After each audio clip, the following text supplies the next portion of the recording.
critical reports after unannounced inspections late last year into acute adult and older people's mental health wards and psychiatric intensive care. The services now rated unsafe and overall inadequate.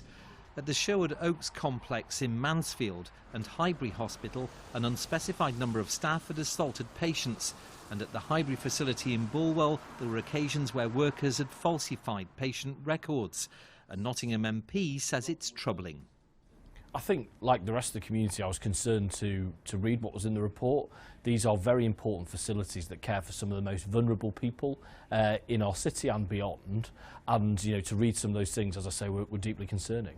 The Nottinghamshire Healthcare Trust has apologised and stressed improvements are ongoing.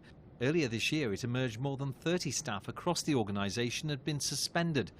It's under intense scrutiny over its dealings with the Nottingham tax killer Valdo Callocane.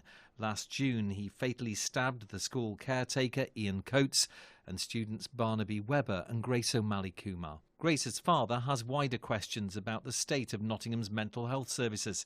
He says today's reports are terrible. I'm horrified that there hasn't been any improvement. And in fact, there has been the opposite. It's just horrific I think after the incidents of last year, I think anyone who's in a senior position would have thought something very horrific has happened. We better start looking at our services. But in turn, what they've given to us is shown that their services actually worsened.